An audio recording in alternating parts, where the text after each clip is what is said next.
Welcome to the Mobile Home Park Mastery Podcast, where you will learn how to identify, evaluate, negotiate, perform due diligence on, finance, turn around, and operate mobile home parks. And now, here is your host, the fifth largest mobile home park owner in the United States, Frank Rolfe. What do you think about when you think about great archaeology finds in world history? The pyramids in Egypt, ruins of the Aztecs, trailer parks? Probably not trailer parks, but that's what we're going to go over today. This is Frank Rolfe of the Mobile Home Park Mastery podcast series. We're going to be talking about trailer park archaeology, and the definition of archaeology is the study of history through the analysis of artifacts and other physical remains. And that's exactly what we're going to be talking about, only it's going to be regarding mobile home parks. So let's first talk about the two basic eras we're going to be reviewing. There's two main time periods in the development of the mobile home park industry. One is the 1940s through 1950s. That was kind of the start of the whole era of living in what formerly were travel trailers. And then the 60s and the 70s, when mobile home parks kind of blossomed into this new kind of residential product. So we're going to divide this up into those two eras. The 40s and the 50s is one, 60s and the 70s is number two, because they're very, very different. And you can tell a lot about a mobile home park you're looking at buying based on how these archaeological remains lay out. Let's first start with the locations. The locations of the 40s and the 50s were, in one word, in many markets, amazing. You have mobile home parks that are in areas you would never imagine you would find. Let's just take, for example, the park we had in Jeffco in Arnold, Missouri. This mobile home park was directly across the street from the school campus for the elementary, middle, and high. Only form of housing right in that area. Surrounded by shopping centers, high-rise hotel down the street. How the heck did it get there? Well, the answer is in the 40s and the 50s, America was in its infancy. It was just growing. Whoever built the property just lucked out and built it in just the right spot. And on top of that, there was no negative stigma against the industry back in the 40s and the 50s. We're talking an era in which most people had been in World War II or Korea, and they were used to mobile homes, and they lived in mobile homes in the war, and they lived in them in the GI Bill, and they saw nothing wrong with them. And Elvis lived in one of the movies, and he actually lived in one in real life most of the time when he was down in Memphis. So that's why they have amazing locations. There was no pushback, and they were in the right place at the right time. Another thing you'll notice on locations from the 40s and the 50s are they're typically on fairly major roads, things like Route 66, major highways. And that's because, bear in mind, they grew out of the RV industry. So these were areas where RVs would typically drive by, then pull in and park, and ultimately live in there full time. The locations of the 60s and the 70s are a little different. They're still good, but they're more suburban. You don't see a lot of urban locations on parks built in the 60s and the 70s. And that's simply because the industry now acknowledged it was not a part of RVs, but was a permanent way to live, and people were living like they do in regular housing subdivisions, more of a suburban feel. Both locations are good. Let's move to the layout. 1940s, 1950s mobile home parks are typically in two different arenas. Number one, shotgun style. One street. You pull in, you go down the straight street. Sometimes there's not even a turnaround at the end. You have to back into someone's yard to get out. That was the one style. And the other was kind of a meandering, no real thought put into it, mom and pop style. You really can't understand what they were doing. Some of these road systems look like a bowl of spaghetti. They were just kind of building it as they went, literally themselves. And so the layouts of the 40s and 50s are not that good. Typically, they're just not very appealing. And again, they harken back to the roots of being RV parks, or additionally harken back to the roots of mom and pop really not knowing what they were doing. The layouts of the 60s and the 70s are entirely different. They're much like real subdivisions. Part of that is because the government got involved in the industry back in that era, and they offered a very attractive program through HUD that if you would build your mobile home park to the government specs, they would loan you money as much as 97% loan to value. So clearly people said, well, I'm willing to go the extra mile and build that little nicer property to get that very attractive debt. So when it comes to layouts, definitely 60s and 70s, so much better than 40s and 50s. It's not even funny. Let's move on to the lots themselves. Lots of the 40s and 50s were relatively small. Why? Because the homes were small. The biggest home back in the 40s was 38 feet long. Biggest homes in the 50s were also about the same length, maybe up to 40. Therefore, a lot of lots in those days were only 50 feet in length. That's not very long considering modern mobile homes can be all the way up to 76 feet in length. So then let's segue into the 60s and the 70s on lots. Well, by the 60s and the 70s, they were building lots much larger. So most of your parks from the 60s and the 70s will hold 76-foot homes, which are the largest homes they manufacture. And if not 76, then something that's equally large, maybe 68, 72, things like that. So the bottom line is the lots of the 60s and the 70s are far superior to the 40s and the 50s because now they handle the larger homes that most customers prefer. Now let's turn to parking. 40s and the 50s, basically you parked in your yard. Sometimes they had maybe a couple of those old-timey runners for your car tires on them. The other option is on street. Some of the better builders in the 40s and the 50s would put the parking on the streets. They'd make extra wide streets so you park your car right in front of your home. That's how it is in most of those Elvis movies. If you look at the parks Elvis lives in those movies, you'll see that typically that's how you park. You park right in front, your little British sports car right in front of your mobile home. 60s and the 70s, it changed significantly. You still had on-street parking in some of the earlier parks, but by the later 60s and 70s, it was all about concrete pads or asphalt pads, and you parked on these pads, two-car pads typically, right in your yard, right next to your mobile home. And that's really what the customers prefer because that way you're parking by your door, and it's more reminiscent of actual subdivision living. So that's how the parking works. Typically, 60s and 70s parking far superior to 40s and 50s. The roads themselves, back in the 40s and the 50s, in the earlier parks, most people built them using gravel.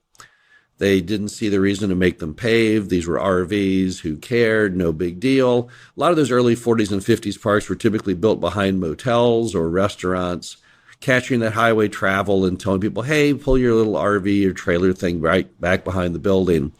The later ones were paved. Some of the paving's not bad, but also a lot of the paving's typically very crude. What happened was mom and pop did a lot of their own paving, didn't want to spend the money for the professionals, and so therefore the roads are typically not very good in the 40s and the 50s. By contrast, in the 60s and 70s, the roads were really, really good because, again, you had that government program through HUD offering people very attractive financing if you'd follow their directions, and they like to build really big, wide, very thick paved streets.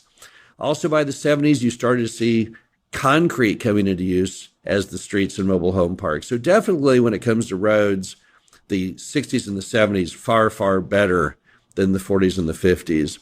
Let's move on now to utility lines and the archaeology of utility lines. Well, in the 40s and the 50s, you'd find the average mobile home park had galvanized metal, water, clay tile sewer, or possibly cast iron sewer.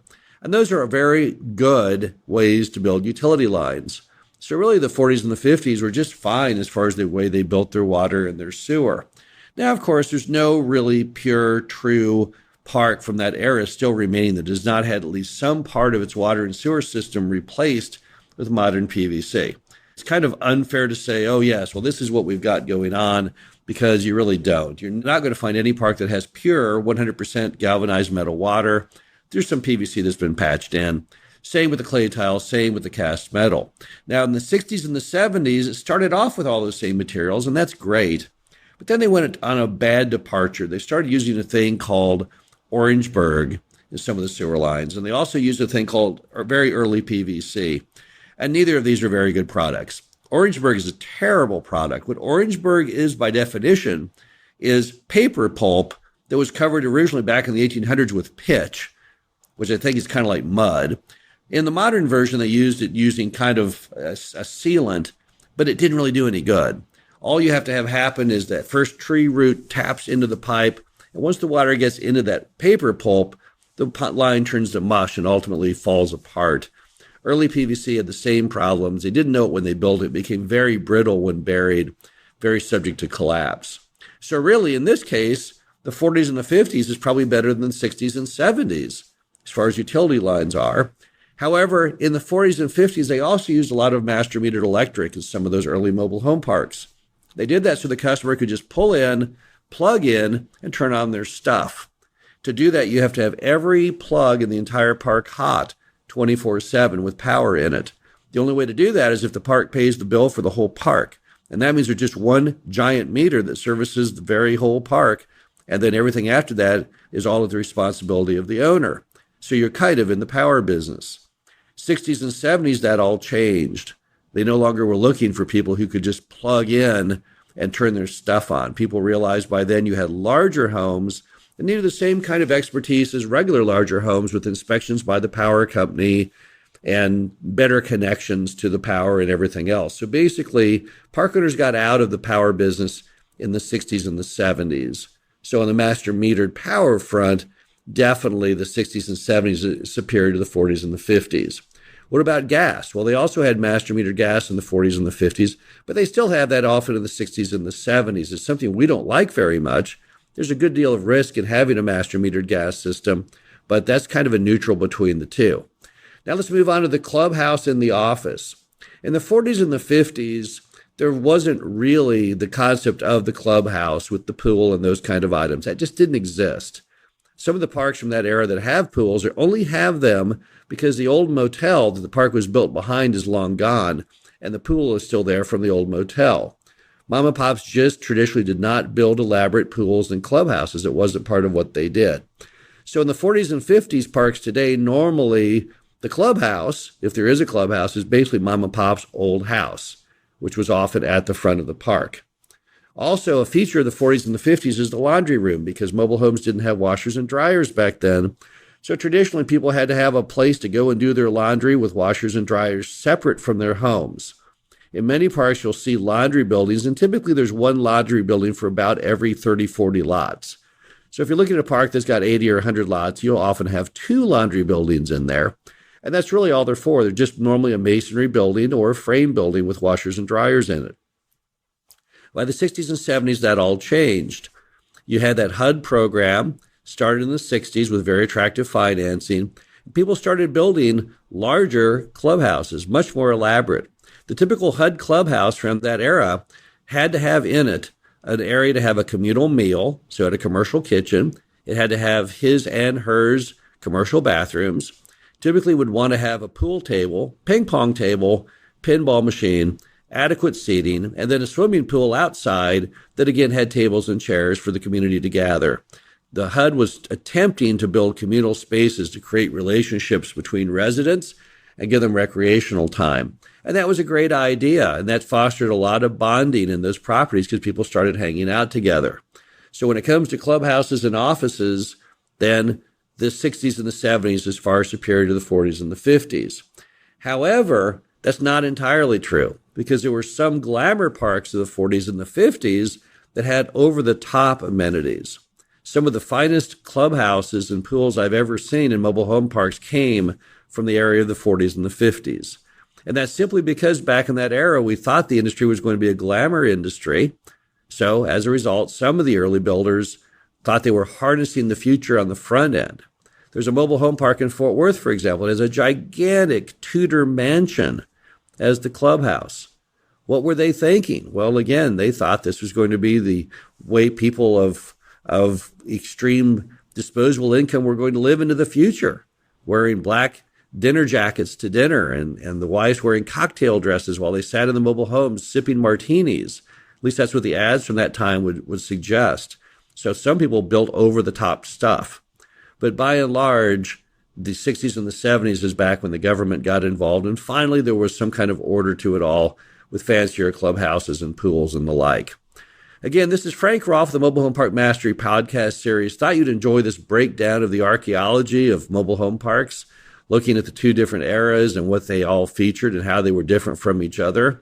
As you can see, it's a varied industry. A lot happened there back in that era from the 40s up through the 70s, the bulk of the time of which all mobile home parks were built. And there's so much to learn by studying these older parks. It'll show you a lot as far as your investment type and just the quality of life that customers can expect. Again, this is Frank Rolfe, the Mobile Home Park Mastery podcast series. Hope you enjoyed this episode and talk to you again soon.